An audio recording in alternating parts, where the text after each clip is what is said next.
Welcome back to the City Current Radio Show. I'm your host, Jeremy Park. We're honored to be with our next guest who's a City Current partner and makes it very, very easy when you talk about storage and being prepared and organized. We're here with Storage Systems Unlimited. We're with Bill Kreager, who is a co-founder of the organization, and he's been doing this since he was 12 years old. But Bill, how are you doing, sir? I'm good. I am good today.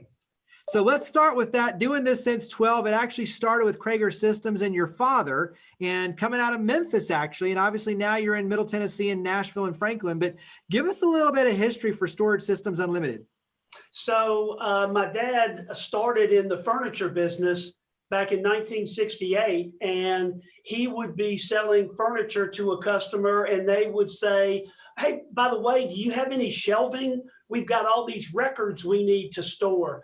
And hence started him picking up lines of shelving, and the shelving business soon took over the furniture business, and he gave up the furniture business and started Kreager Business Systems in 1968 in Memphis, Tennessee. He was using my brother and myself as his installation help for as long as I can remember. Weekends, holidays, summer vacation, I was his one of his installation crew, and that just turned into graduating from the University of Mississippi and started selling shelving right out of college. I moved to Middle Tennessee with my wife Karen, the other co-founder of Storage Systems, in 1984, and we've been in Middle Tennessee ever since. And shelving and storage products, primarily in the healthcare field, but we are branching out into some other of the commercial areas of the market sector. Yeah. Before we dive in pretty heavy on everything, all the different brands, and for those who can see on screen, all the different brands you represent and the storage solutions, give me one lesson that you learned early that you've taken with you. So when you talk about doing business around the dinner table, you being the installation crew, what's something that you took growing up that you've brought into Storage Systems Unlimited? Well, I was just telling somebody this the other day. My father taught me a long time ago that when you put a quote together and you present it to the customer, don't ever look back. Don't wish that you had either left money on the table or you had quoted too much. Always quote the customer with what you feel is the best, your best foot forward and a good market price. And I believe that, we know our product well and we price it competitively, and that speaks for our longevity of how long we've been around doing this.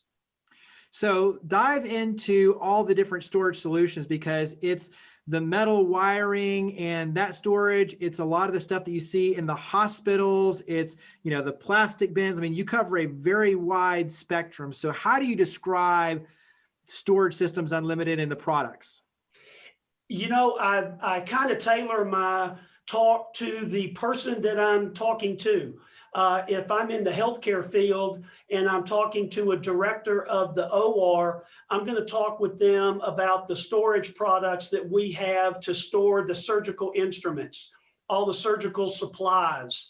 Hospitals in the OR area use packs that have gowns and drapes and already preset items that they need, and they are big packs. If I'm talking to a cath lab director, I'm going to be talking about catheters and stents and guy wires. If I'm talking to getting out of the healthcare field, if I'm talking to a librarian, I'm going to be talking about regular reference books that they use. Is this a college or university where it is the stacks area where the students are accessing it, or is it a special collection? And so the shelving and the storage solutions that we sell are uniquely different for each individual that we're going to be selling to. So we have to know our customer to be able to provide them with the best storage solutions. And already, I mean, just with that illustration, to go from an OR to a library, that's a, but to your point, they all have needs built around storage and built around showcasing. And so the ability to be that flexible is a huge advantage. And it's not just the products, it's also too the installation and the consultation. So talk about some of these added on benefits and the value add that you and your team bring. Yeah, so I'm working with a library here in Middle Tennessee, and one of the things I noticed right off was they didn't meet fire code. So we have to know so many different things about the area that we're working in a library setting or a commercial setting, be it a bank or insurance or that area. We need to know the fire code. We need to know life safety. We need to know ADA. And then when we go over to the healthcare sector, we need to understand the codes that they are governed by, which are very strict when it comes to sterility of the area. Infectious control is a huge deal with in the healthcare field. And then we had an event happen back in March called COVID. And it really challenged us with having to learn all the different things that were the requirements that hospitals really didn't even know about, that our products meet and exceed the code to meet the infectious control. So we have to know our end users and what they're storing and why they're storing it for security reasons. They may not want things for theft, or it could be HIPAA, sensitive information on patients that we have to make sure is held closely and that doesn't get out. Yeah. What's been one of the most interesting, and I'll just kind of leave that out there in terms of which way you go with it, but projects you've done maybe recently? Oh gosh, again, I've told this story. We had the opportunity to go down to the Tennessee State Museum, and I got to go down into the basement or the bowels of the museum to see a lot of their collection. And they would have to show me these special collections and say, hey, I've got this clothing that we need to be able to store, and we need to make sure that the environment, the temperature control, the lighting doesn't hurt this clothing any more than it already has been. So I got to have a front row seat behind the scenes that most people never get to see of artifacts that a museum, and I've gotten to do that all over the country with, I went up to Georgetown one time and got to see a collection of Bibles and artifacts from back in the Jerusalem days of Jesus Christ that were religious artifacts. And it was a very humbling experience to be able to look at these things and see the history. And here we had an opportunity to store those.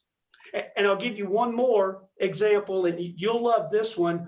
We provided the storage for all of Elvis Presley's artifacts that he had at Graceland, and he literally had all these things stored in a you store it, you lock it storage facility in the middle of Midtown Memphis.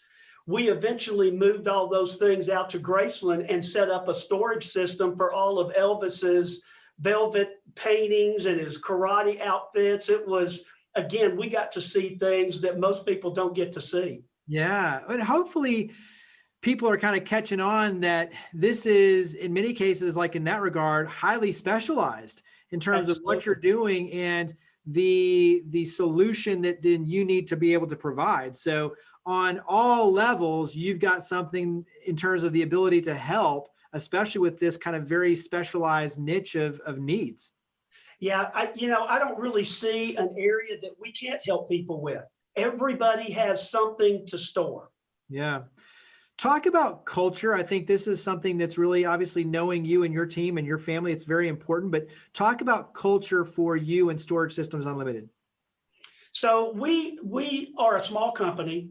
My wife and I founded the business. Our daughter works in the business with us. Being 16 people, we are a very family-oriented company. I want everybody in the company to be happy at what they're doing. If they're happy at home, they're going to be happy employees at the company, and that obviously also translates over to our customers. We work hard, we train hard, we know our product, we know what the expectations are of us, and so those requirements everybody in the company understands, and yet we can still have a good time. It's been a challenge with COVID. We're all have to wear masks when we're out and about in the office. So that has probably been one of the toughest challenges to our culture, is that we don't get to socialize as much as we used to. And that's a big part. Anytime I hire somebody or we bring a new employee on, I want to know what their interests are. I want to know their favorite rock band. I want to know their favorite fast food. Those things are important to me, and it, I think, creates a culture that the employees like, the customers see it and sense it, and they feel comfortable in working with us. Yeah. Talk about community, philanthropy, working with nonprofits. That's another part that's very near and dear to you and your family. So talk about that side. Sure. So we've been involved in a number of benefactors, from Young Life to my friend's house here in Williamson County. I'm now on a couple of boards where we service some nonprofits. I also enjoy giving back. I was very fortunate to be a part of Samaritan's Feet, and what a humbling experience that was. It was one of my reasons for joining cityCURRENT, that you promote the good, and so that was very interesting to me, that I can be part of an organization that touches so many different nonprofits. We also offer to our employees 21 hours of paid time off to volunteer towards their favorite charity or nonprofit. I don't try to push the ones that I believe in and like. I want them to get involved in those nonprofits. We have employees in Murfreesboro and Smyrna and Old Hickory, and they may have some nonprofits in their area. So we encourage our people to get involved and to give back. What would your words of encouragement be, especially around that, the 21 hours? I love that. For other business leaders, looking at this sense of purpose and allowing your employees to be engaged, and kind of that ripple effect, because as they're able to give back and they find their own purpose and fulfillment, it makes them more productive. It makes them happier. I mean, talk about it from that vantage point of just what your encouragement would be for other business leaders and business owners to let their team be involved, to be involved corporately in giving back. Yeah, I feel like I'm kind of behind the times on that. I've talked with several other business owners who are already doing this. So I would say to any of those CEOs or administrative level folks, take that leap of faith. Let your people show the confidence in them that they can go out and give back. Again, it creates that sense of community, not only within your company, but within the community. And you just can't appreciate the hands-on experience like I did with Samaritan's Feet, when you physically go and do it, and then you bring that back to your office and you say, guys, you should have been there with us. Next time, you've got to come. You've got to get involved. And I'm fortunate enough to have friends here in Williamson County who own their own companies, and I'm trying to get them involved and say, hey, the next time I go to do this, I'm going to get in front of this and I'll give you the date, and let's see if we can get our teams together and go make a big push. Yeah, absolutely. And you mentioned Samaritan's Feet, and for everyone, that organization, it's a global organization. We do it in Memphis and Nashville in terms of our efforts and bringing, all these different volunteers together, hundreds, and washing the feet of kids. And in many cases, it's 500 to 600 kids, giving them new socks and shoes. And to your point, it's extremely powerful. And both in terms of being able to touch lives and to see the impact firsthand, but also when you look around, like you said, of just who's there with you serving, it's a very humbling experience all the way around, and it really is powerful. Wrap up on your end in terms of just contact information and the fact that you can really service customers around the nation. So talk about contact information and just where do we go to reach out? I'd love to direct everyone to our website. It's storagesystemsul.com. Our story is told there not only in the product that you will see, but we have it broken down by department and by manufacturer. We also have some videos on our website that again tell our story, talks about the family, the culture here at Storage Systems. You can always call me. My direct line at my office is 615-468-1234. So we've tried to make it as easy as we can for people to get in touch with us. And all we ask is just the opportunity. Let us show you what we can do for you. We think we have a solution. If we don't, we're obviously going to be learning how to make that solution available to the next client. Well, Bill Kreager, co-founder of Storage Systems Unlimited, thank you for all you and your team do. Greatly appreciate it. Also appreciate your partnership in cityCURRENT. Thank you for coming on the show. Thank you very much for the opportunity.